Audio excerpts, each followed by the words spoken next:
Hello and welcome everyone. आज हम इस वीडियो में अंडरस्टैंड करने वाले हैं कि करंट अकाउंट क्या होता है एंड सेविंग्स अकाउंट क्या होता है। पहली बात तो ये है कि दोनों ही हमारे डिमांड डिपॉजिट्स होते हैं। डिमांड डिपॉजिट्स को हमने कई बार कवर किया है, कई कंसेप्ट्स के अंदर ये आता है एंड देन बहुत इंपॉर्टेंट भी है। दोनों ही अकाउंट के अंदर क्या होता है, एक बहुत फंडामेंटल डिफरेंस होता है and then other minor differences भी होते हैं जो कि आज हम इस वीडियो में कवर करेंगे। The very fundamental difference between the two is कि इनका पर्पस क्या है बनाने का, कौन बनाता है एंड किसके लिए है, किसके लिए सुटेबल है। तो जो हमारे रेगुलर सैलरीड पीपल होते हैं वो लोग सेविंग्स अकाउंट खुलवाते हैं एंड जो हमारे बिजनेस मैन होते हैं वो क्या करते हैं, हमारे करेंट अकाउंट खुलवाते हैं। एंड वाई सो, ऐसा क्यों होता है? क्योंकि जो सेविंग्स अकाउंट है उसके अंदर आप एक लिमिटेड ट्रांजेक्शन कर सकते हो। यानी कि ऐसा नहीं है कि आपके ऊपर कोई भी ट्रांजेक्शन की लिमिट सेट कर दी, 5 ट्रांजेक्शन पर डे। इससे ज्यादा आप ना तो मनी को डिपॉजिट करा सकते हो ना विड्रॉ कर सकते हो। यानी कि एक लिमिटेड, आपकी जरूरत ही नहीं है, आपका काम उसमें हो जाएगा। आपको महीने की मंथ स्टार्टिंग में या आप कह सकते हो मंथ एंड में आपको अपनी सैलरी मिल रही है और आप उसके बाद धीरे धीरे करके उस सैलरी को यूज कर रहे हो। बार बार आपके अकाउंट में इन एंड आउट नहीं हो रहा है मनी का, एक बहुत लिमिटेड ट्रांजेक्शन हो रही है, तो आपकी जरूरत के अकॉर्डिंग सेविंग्स अकाउंट खोला जाता है। ऑन द अदर हैंड जो बिजनेसमैन होते हैं, जो लोग बिजनेस ट्रांजेक्शन्स करते हैं, उनको डेली बेसिस पे एन नंबर ऑफ ट्रांजेक्शन्स की जाती हैं। वो एन नंबर ऑफ ट्रांजेक्शन्स करते हैं, उनकी बहुत ज्यादा मनी इन होता है, बहुत ज्यादा आउट होता है, बहुत जगह से वो पेमेंट रिसीव करते हैं एंड बहुत तरीके की पेमेंट डेली बेसिस पे आगे पे करते हैं। उनका ऐसा कुछ नहीं होता कि वो एक महीने में उनको एक इतनी पर्टिकुलर सैलरी मिल गई एंड देन आगे उनकी कोई पेमेंट ना तो आएगी ना कोई जाएगी। तो इसलिए उनको एक स्पेशल ऑप्शन दिया जाता है, क्योंकि आपकी जरूरतें ऐसी हैं, आप अनलिमिटेड ट्रांजैक्शन करो। अगर हम उनको ये फैसिलिटी नहीं देंगे तो वो बिजनेस कैसे ऑपरेट करेंगे? एक बिजनेस की रिक्वायरमेंट होती है अनलिमिटेड ट्रांजैक्शंस को प्रोवाइड कराना। तो इसलिए हम लोग क्या खोलते हैं, करेंट अकाउंट खोलते हैं। कौन? बिजनेसमैन। इन रेगुलर हमारे और आपके जैसे लोग क्या खोलते हैं, सेविंग्स अकाउंट खोलते हैं।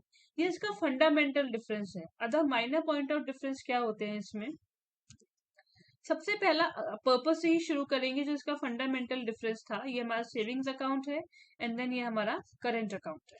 तो पर्पस क्या होता है, यहाँ पे नाम से ही पता लग रहा है, सेविंग्स को अक्यूमुलेट करना, वेल्थ को अक्यूमुलेट। आपका पर्पस ये नहीं है बार बार उसमें कोई पेमेंट करना। आपका पर्पस है, मेरे पास मेरी सैलरी आ गई, अब मैं क्या करूंगा, उसको सेव करूंगा, थोड़ा थोड़ा जरूरतों के अकॉर्डिंग विड्रॉ भी करूंगा, पेमेंट भी करूंगा। बट मेन पर्पस क्या है कि जो पैसा मेरे पास है उसको सेव करना। इधर ऐसा कोई पर्पस नहीं है करंट अकाउंट में। उधर क्या है, आपको फ्रीक्वेंट बिजनेस ट्रांजेक्शन्स करनी है, ट्रेड की ट्रांजेक्शन है, डेली की नीड्स है, तो आप अपना करंट अकाउंट खुलवाते हो इस पर्पस से। सेविंग यहाँ पे कोई पर्पस नहीं है, सेविंग्स का काम यहाँ पे नहीं होता, ये सिर्फ पेमेंट्स के लिए रखा गया है। दूसरा, सुटेबिलिटी। हमने ये भी पढ़ा था, सुटेबिलिटी किसके लिए है, ये सैलरीड पर्सन के लिए सुटेबल है एंड देन ये किसके लिए सुटेबल है, business owners, companies and firm, यानी कि जो भी बिजनेस से रिलेटेड है, बिजनेस और ट्रेड से। अब जो इधर इंटरेस्ट रेट होता है, इंटरेस्ट रेट जो है ये क्या है, यहाँ पे एक हायर इंटरेस्ट रेट मिलता है सेविंग्स अकाउंट में। एक बेंचमार्क फिक्स होता है जो कि 4 से 6% के अराउंड आप कह सकते हो, जो भी आपने मनी डिपॉजिट किया उसके ऊपर।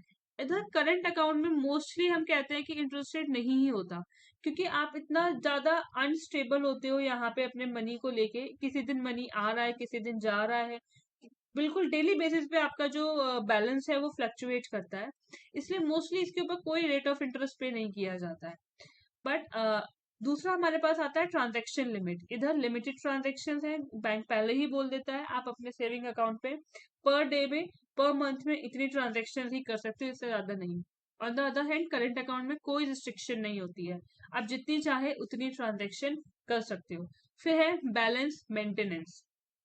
इधर आपको बहुत, सेविंग्स अकाउंट में बहुत लो एंड मिनिमम बैलेंस के साथ काम हो सकता है।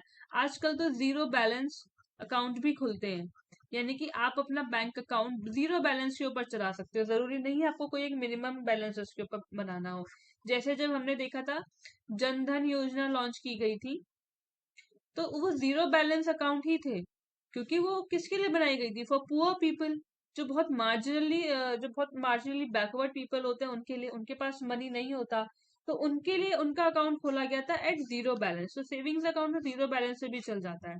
ऑन द अदर हैंड जो हमारा करंट अकाउंट होता है उसमें एक हायर बैलेंस चाहिए होता है, यानी कि आप जो हमारा करंट अकाउंट है उसमें हायर बैलेंस चाहिए, मिनिमम बैलेंस थोड़ा हाई होता है as compare to savings account.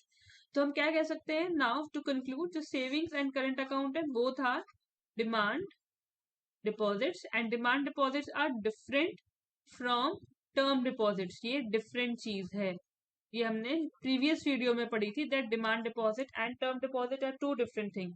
और जो अगर हम इंटरेस्ट रेट की बात करें तो सबसे ज्यादा किस पे मिलेगा, टर्म डिपॉजिट पे, उसके बाद सेविंग्स अकाउंट पे, एंड करंट अकाउंट पे इट मे और इट मे नॉट एग्जिस्ट। तो that is all for today. I hope आपको ये वीडियो से ये कंसेप्ट समझ आया होगा। Thank you so much for watching.